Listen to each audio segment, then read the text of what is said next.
सुप्रभात प्यारे बच्चों, good morning all of you. सबसे पहले तो एक एक करके आप लोग अपना अपना अटेंडेंस बना लीजिए। और आज हम लोग ज्योग्राफी का चैप्टर नंबर 5 पढ़ेंगे, तो इसलिए सारे बच्चे पेज नंबर 41 निकालिए। ठीक है, so let's start chapter 5 of the geography. Atmosphere, composition and structure.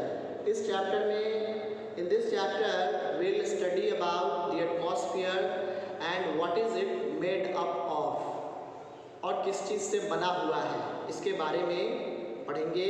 आइए ध्यान दें। Our earth is surrounded by an envelope of air known as the atmosphere। यह पूरी पृथ्वी पूरी तरह से चारों तरफ से हवा के एक कवरिंग में एक इन्वेलप जैसा घिरा हुआ है, जिसे हम एटमॉस्फेयर कहते हैं। The presence of an atmosphere has made our earth a unique planet. इसी एटमॉस्फेयर की वजह से हमारा यह ग्रह पृथ्वी जो है एक यूनिक, एक अनोखा ग्रह माना जाता है। आप देख सकते हैं ये तस्वीर पे, ठीक है, एक छोटी सी तस्वीर दी गई है जिसके चारों तरफ अर्थ एटमॉस्फेयर है और उसके जस्ट बीच में अर्थ है, पृथ्वी। देख रहे हैं? ठीक है, आप लोग स्टडी कर सकते हैं इसको देखकर। Next is the atmosphere is vital for life on earth. Vital मतलब एब्सोल्युटली नेसेसरी। एटमॉस्फेयर जो है पृथ्वी पर जीवन के लिए बहुत ज़रूरी और आवश्यक है। It has life giving gases which provide us air for breathing. यह जीवन देने वाले गैसेस भी हमें देता है, जो कि हम सांस के तौर पे लेते हैं।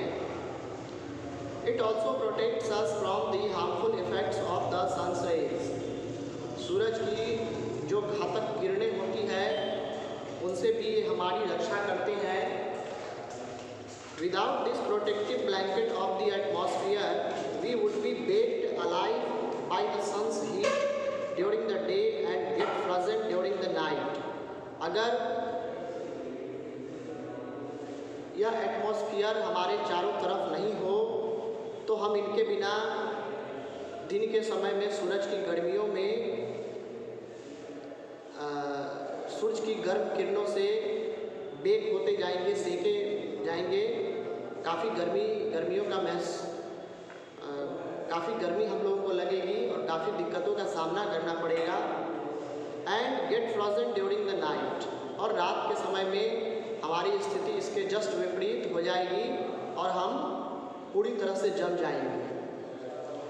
The atmosphere is held to the earth by the force of gravity. Atmosphere gravitational force के कारण यह पृथ्वी से जुड़ा हुआ होता है। Considering the size of the earth the atmosphere is quite a thin layer.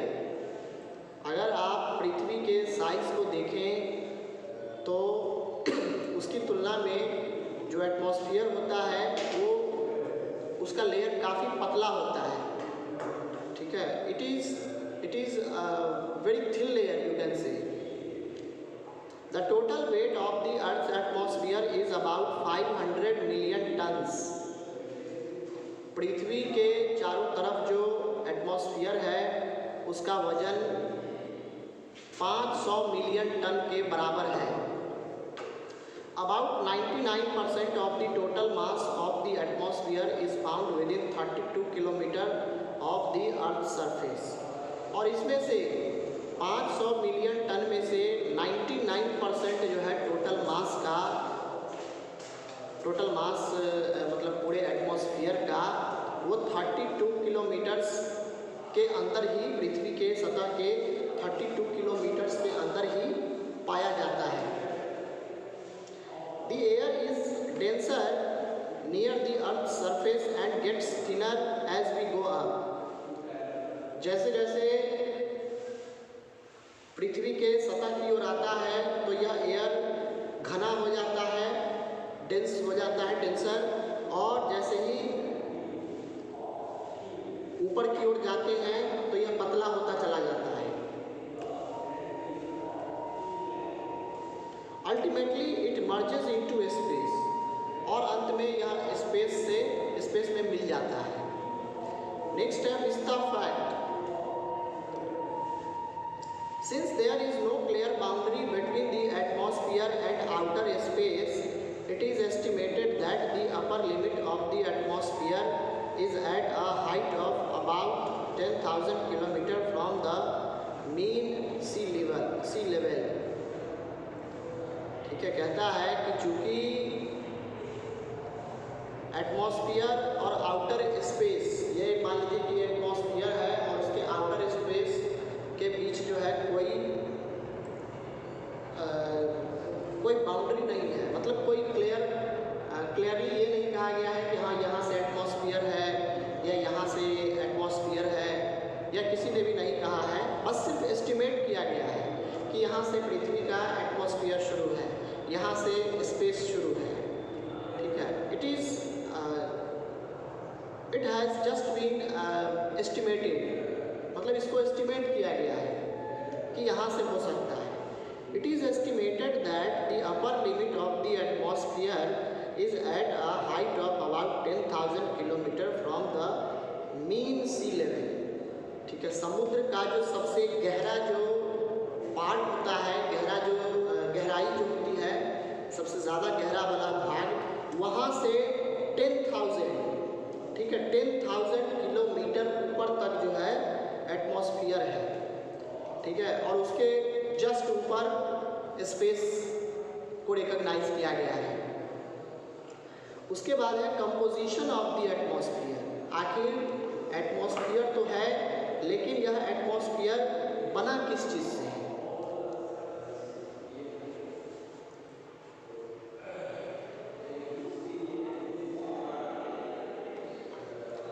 हाँ, तो यह हमारा एटमॉस्फेयर जो है ये किस चीज़ से बना हुआ है? आइए देखें कंपोजिशन ऑफ द एटमॉस्फेयर।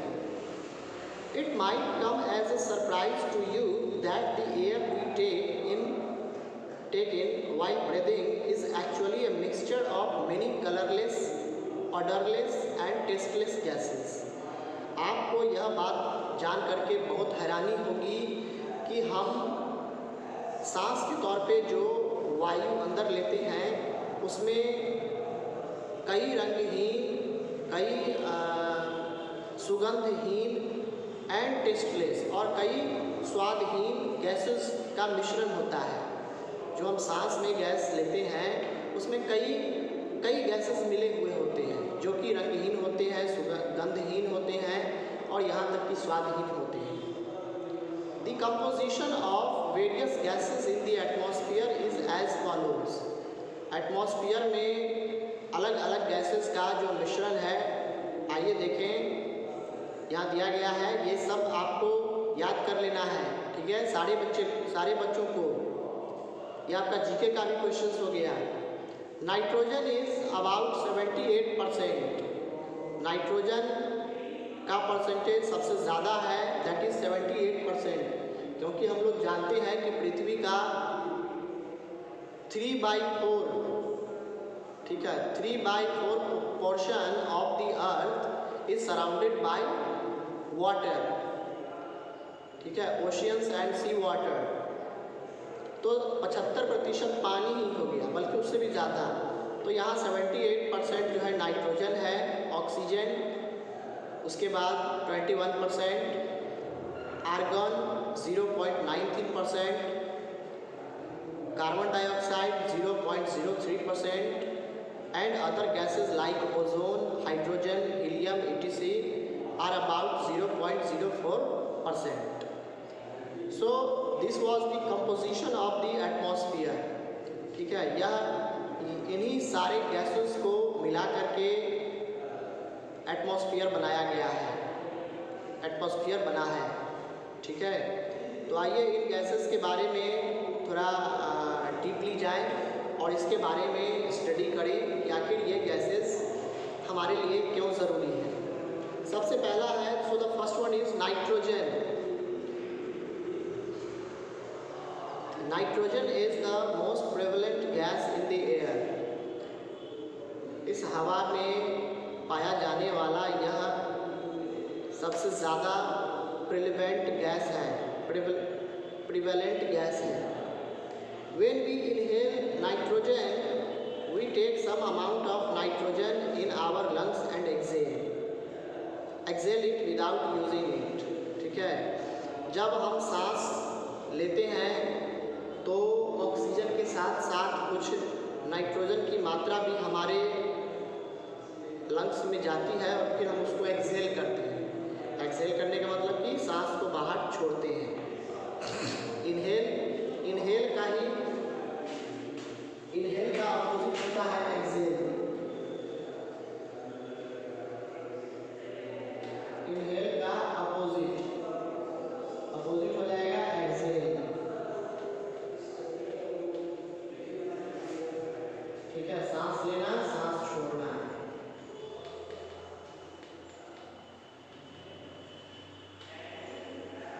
और इसका हो गया सांस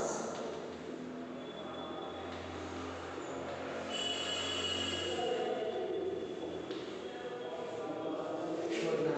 ठीक है, दोनों एक दूसरे के अपोजिट हैं।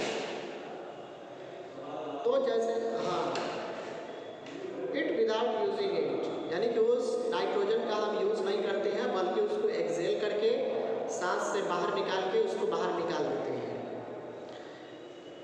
But plants need nitrogen for growth. लेकिन हमारे अलावा बहुत सारे ऐसे जीव हैं जैसे कि प्लांट्स, पौधों को पानी की आवश्यकता होती है, नाइट्रोजन की आवश्यकता होती है ग्रोथ के लिए, वृद्धि के लिए। However plants can not absorb nitrogen directly from the air. फिर भी प्लांट्स में इतना पावर नहीं होता है कि वो इस एटमॉस्फेयर में मौजूद जो नाइट्रोजन है उसको वो एब्जॉर्ब कर लें। Some bacteria in the soil and roots absorb nitrogen and change its form so that the plants can use the nitrogen। कुछ बैक्टीरिया और कुछ मिट्टी में मौजूद कुछ ऐसे बैक्टीरियाज होते हैं जो कि मिट्टी के नीचे से नाइट्रोजन लेते हैं, एब्जॉर्ब करते हैं, उसका रूट्स जो है एब्जॉर्ब करता है and change it's form so that the plants can use the nitrogen, और उसके फॉर्म को बदल देता है और जो वीन्स होता है, ठीक है, उसी के माध्यम से पूरे पेड़ में भेज दिया जाता है। उसके बाद है oxygen is the second most abundant gas in the atmosphere. Nitrogen के बाद सबसे ज़्यादा जो एटमॉस्फेयर में पाया जाने वाला गैस है वो है ऑक्सीजन। और living organisms need oxygen for their survival. जितने भी सजीव हैं उनको जीवित रहने के लिए ऑक्सीजन की ज़रूरत पड़ती है। They breathe in oxygen present in the air. वे हवा में जो ऑक्सीजन प्रेजेंट होता है उसको सांस के तौर पे लेते हैं। During photosynthesis green plants produce oxygen. Photosynthesis क्रिया के दौरान हरे जो पौधे होते हैं वो ऑक्सीजन प्रोड्यूस करते हैं। Oxygen is also used for combustion. और कंबशन मतलब होता है जलाना, टू बर्न समथिंग। ऑक्सीजन की ज़रूरत होती है कंबशन के लिए, किसी भी वस्तु को जलाने के लिए ऑक्सीजन की ज़रूरत होती है। आग तभी जलेगी जब ऑक्सीजन मौजूद होगा। अगर ऑक्सीजन नहीं होगा then the fire would be extinguished। Fire जो है पूरी तरह से बंद हो जाएगी। ठीक है, उसके बाद है carbon dioxide.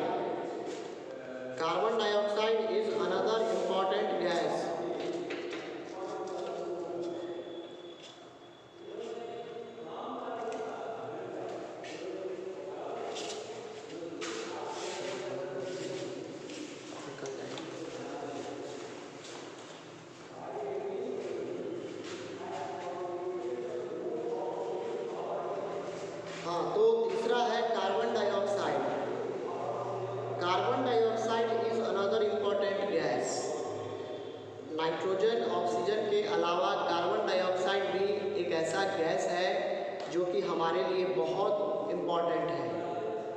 Green plants can not prepare their food without it.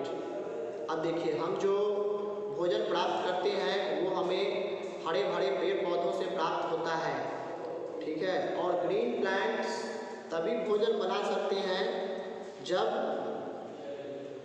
उन्हें कार्बन डाइऑक्साइड मिले। कार्बन डाइऑक्साइड के बिना वो अपना भोजन नहीं पका सकते। Carbon dioxide is released by humans and animals during respiration. श्वसन प्रणाली के दौरान जब हम सांस लेते हैं तो कार्बन डाइऑक्साइड जो है मनुष्य और जानवरों के द्वारा एक्सहेल किया जाता है, बाहर निकाला जाता है, रिलीज किया जाता है। During photosynthesis the green plants absorb carbon dioxide and release oxygen. Photosynthesis की क्रिया के दौरान जितने भी ग्रीन प्लांट्स होते हैं वो कार्बन डाइऑक्साइड को एब्जॉर्ब करते हैं एंड रिलीज ऑक्सीजन, और ऑक्सीजन गैस को छोड़ देते हैं। This process helps in maintaining the level of oxygen in the air. और इसी प्रोसेस के कारण ये जो एटमॉस्फेयर में जो हवा देख रहे हैं, जो ऑक्सीजन देख रहे हैं, that is only possible because of this process that is known as photosynthesis. तो यह प्रक्रिया भी हमारे लिए बहुत ज़रूरी है, ठीक है। एक छोटा सा यहाँ दिया गया है, एक बच्चे यहाँ बातें कर रहे हैं। Prakriti ask the girl in the picture asks the boy in the picture, Aadi why did you leave the refrigerator door open after taking out the water bottle. उसने एक छोटे बच्चे से, आदित्य से पूछा है कि आदित्य, तुमने फ्रिज को खुला हुआ क्यों छोड़ दिया। Aditya, it is so hot in here didi, so I thought the cool air from the fridge may help us cool down a bit. Aditya ने कहा कि दीदी आज बहुत गर्मी है और इसलिए मैंने सोचा कि रेफ्रिजरेटर अगर मैं खोल के छोड़ूंगा तो थोड़ी सी ठंड हवा आएगी, मुझे कूलनेस महसूस होगा। प्रकृति, आदि क्लोज इट एट वंस, तुरंत बंद करो इसे। Don't you know that the CFC chlorofluorocarbons gases used in refrigerators and air conditioners are the main cause of depletion of the ozone layer causing the ozone hole. आदि, क्या तुम्हें नहीं पता है कि फ्रिज और रेफ्रिजरेटर AC जो होता है, एयर कंडीशनर, इससे निकलने वाले जो गैस होते हैं क्लोरोफ्लोरोकार्बन, यह गैस, इसी गैस के कारण ओजोन लेयर में छेद हो गया है। There is a hole in the ozone layer because of this gas named chlorofluorocarbon.